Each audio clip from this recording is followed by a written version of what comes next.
Hi, thanks for coming back and joining me. In this video, we're going to talk about blizzards. So up until now, we have been talking about winter storms, the causes of winter storms, and how we feel in winter with our partner and even personally. What does winter in our life feel like? And then what does it feel like in our relationship? Now, there are times when our winter storms escalate. Just like in nature, there are times that you have a winter storm and then you have blizzards, which are even more intense, even more ferocious. There are blizzards in the 5 seasons of connection. And if you have been in the relationship space at all in personal development, you will absolutely recognize the name of Dr. John Gottman. So he is a psychologist and a former mathematician, and he has created a series of experiments over his very long and lucrative career studying relationships and statistics in relationships. One of the things that he has found, I mentioned many of the things that he's found in the 5 seasons of connection to your love partner because they're so profound. But one of the things that he found was that he calls them the 4 horsemen of the apocalypse, and I call them 4 components of blizzards. These are blizzard-making materials here. Now, when you have a blizzard, it really is that you are absolutely in your reptilian brain, and there's an added layer of pain and suffering. Like emotional pain and suffering, severe disconnection. So this is not just in the last video, we talked about the irritation of your partner putting their bag on the floor. There's not an irritation here. These 4 horsemen of the apocalypse, or these 4 blizzards, are intense. There are 4 categories of blizzard, and each of them goes to speak to how deep the hurt is and how angry and incensed we feel with our partners. The first one is criticism, and this is also called the kiss of death. Think about being with someone who is constantly nitpicking at everything, criticizing everything, having judgments about everything. That is a way to try to create a hierarchy in the relationship. The only purpose of criticism is to make the other person feel bad. There's no benefit to criticism at all. So if you have somebody who is constantly criticizing you, or if your partner is often using criticism as a way to put you down, that is a blizzard. And that takes a lot of intention to come out of that space, because there's something very wrong with somebody's emotions who feels that they need to keep criticizing their love partner. So there's a lot of hurt there, and that doesn't excuse it, but it might explain that there's something else going on. If we're just spotlighting on the criticism piece, we're missing out on what's going on, right? They might have resentment or hurt from something completely unrelated, or from somebody else completely unrelated to you. But the fact that you are their safe place to be criticizing, that is a blizzard-inducing behavior, and we need to stop that. The next one is defensiveness. So this is a protective measure against perceived threats or attacks. It is fighting back. It's just as bad, though, as pulling back. So in this defensiveness space, if you are being criticized, or if somebody is bringing you something and you decide, oh no, I'm going to fight back, I'm going to defend myself, therein lies the blizzard, right? So the initial onslaught is a blizzard-inducing behavior, and the defensiveness is adding on to that to even intensify it more. When we pull back and withdraw and just shut everything down, we are going into the 3rd stage of the blizzard, which is stonewalling. So in stonewalling, it's when one person pulls back and shuts down completely. And it might be due to emotional flooding. So it might be that this is all too much for the person to manage. They don't have the emotional bandwidth to process all of what's going on. It also could be the flee response. So they have learned over time, when conflict happens, I bolt. I shut down, I don't respond, I don't engage, I don't get involved, I just pull back. I really shut down all emotional reactions. I am not getting involved. Or they withdraw because they're afraid of conflict. So perhaps in their hot button scenario, in their family of origin conflict story, conflict was not a safe place to be, right? To be fighting back, to be angry, to be retaliating was not allowed. And so they stonewall because they've learned, conflict, big messy emotions, that goes in a box on the top shelf in the very back, and I never need to open that, right? It might be a learned behavior. So stonewalling may very well be a very painful thing to experience with your partner if they keep shutting you out. But you have to understand then that blizzard is happening because they cannot manage what's going on, right? So they need some support. This is definitely not a time to intensify the criticism or the attacks because they really can't function at the level that they're at. And now there's extra criticism and judgment and harsh behaviors getting layered on top. That's really hard for somebody to manage. So if your partner is stonewalling, that is a clear sign that there's healing to be done, that they need to get in touch with those emotions and learn new tools to manage conflict because they probably do not have the healthiest collection of tools in their conflict toolbox. The last blizzard is contempt. And this Gottman has identified as the very worst of the blizzards because it is bound with shame and ridicule. And its objective is to cause the most pain in the other person. It is unexpressed anger that evolved into disgust or disdain. So when you have contempt for someone, there's no easy path back. That kind of blizzard is one step away from finding a way to separate or divorce in a marriage situation, right? Contempt is really the sign that you want the person to suffer, you want them to suffer a lot, and you hope they suffer, right? It's that disgust and disdain piece that sets it apart from the other blizzard-inducing behaviors that we just talked about. So contempt really is a super red flag. It is the darkest, stormiest blizzards you can imagine. And if you are in a place of contempt, you absolutely need to get some support. This is very hard for people just to walk out of a place of contempt and find reconnection, right? It is going to take some other intervention because the thing that pushed you to a place of contempt was so bad, was so hurtful. This sometimes happens with affairs, either sexual affairs or emotional affairs.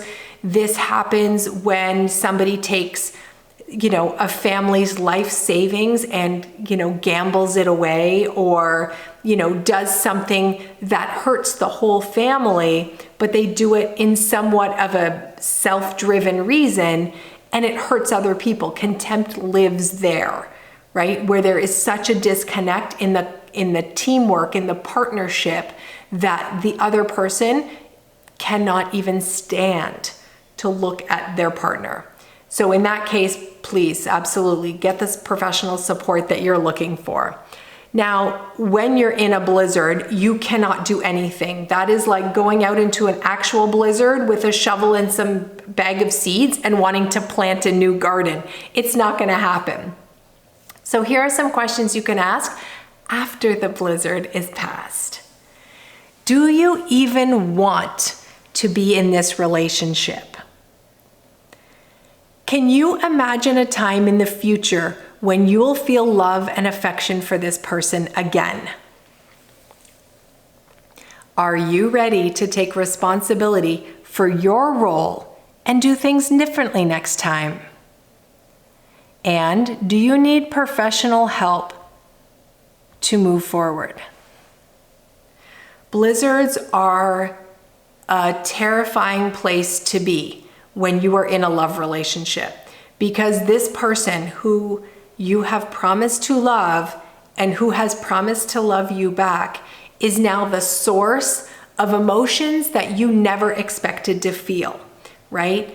Absolute hatred, frustration, exasperation, at the end of your ropedness, feelings you never anticipated having to deal with this person, because once upon a time, they probably were the love of your life and you found more joy with them than anyone else. So there is always a feeling of neglect or abandonment or betrayal in the blizzard, because this person who you promised to love and who promised to love you back all of a sudden is the biggest monster in your life, destroying everything, walking through and just breaking things, and you feel helpless to that.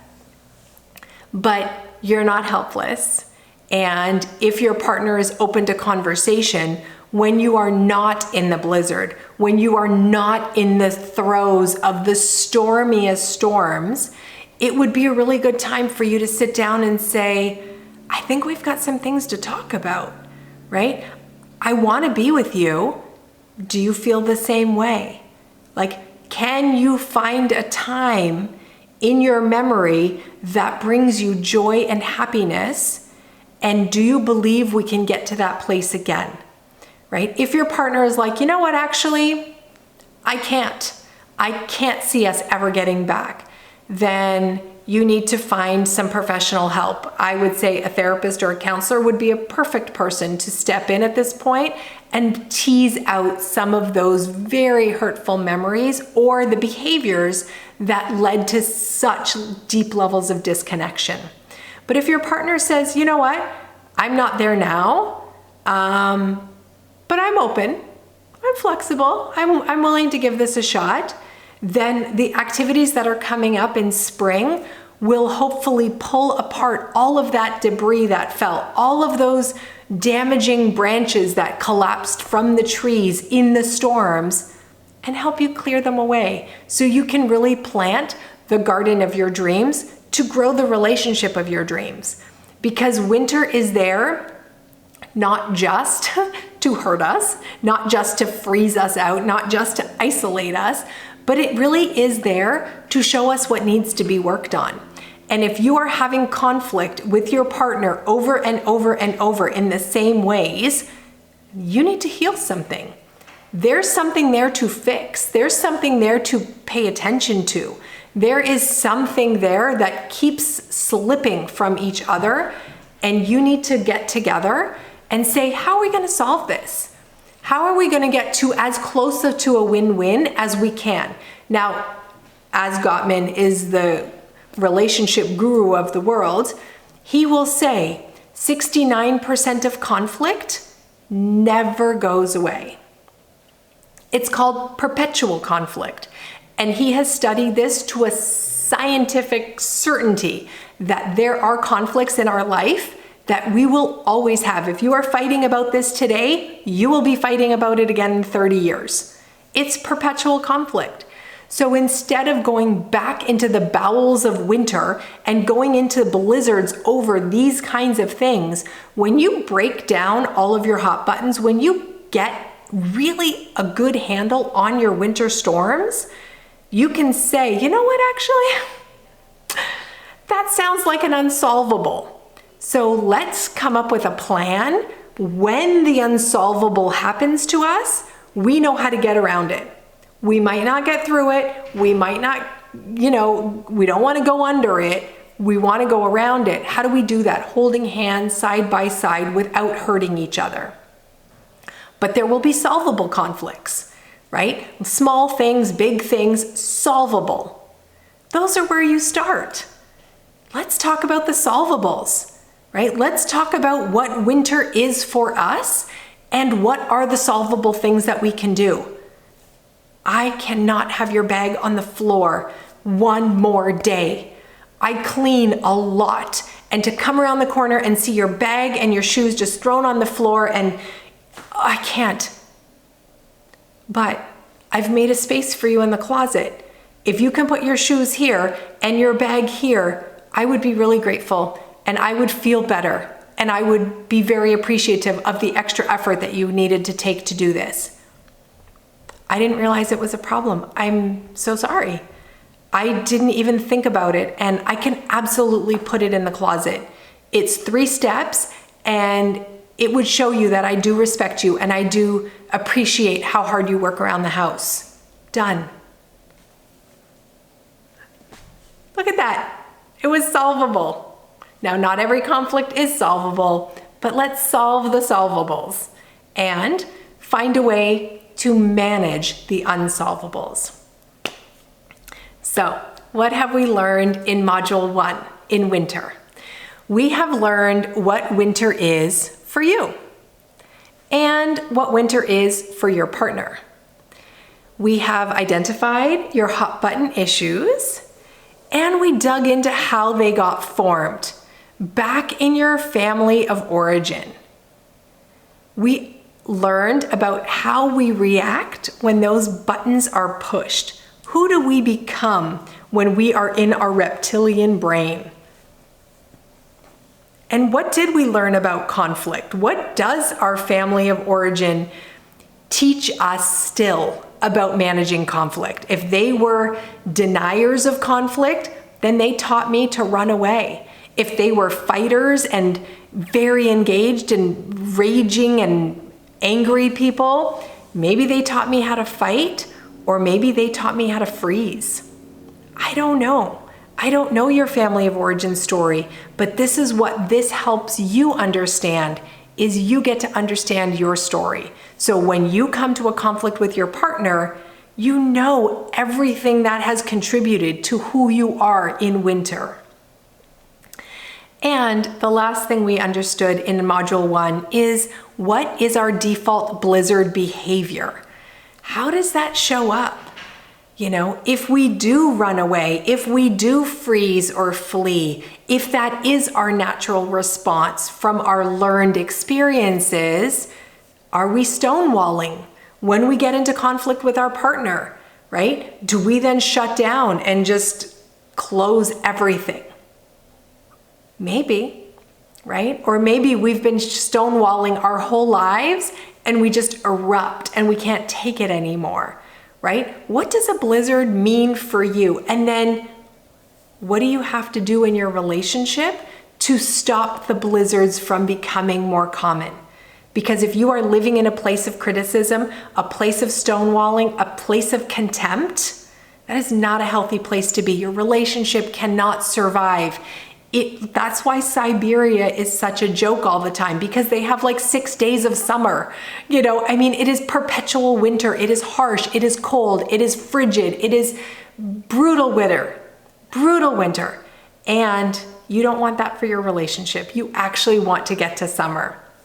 So thank you for joining me for this whole chapter of winter in your love partner relationship. And I really encourage you not to move forward until you get all of your worksheets done, because we need to start rebuilding, but we can't rebuild until we dismantle the first stuff.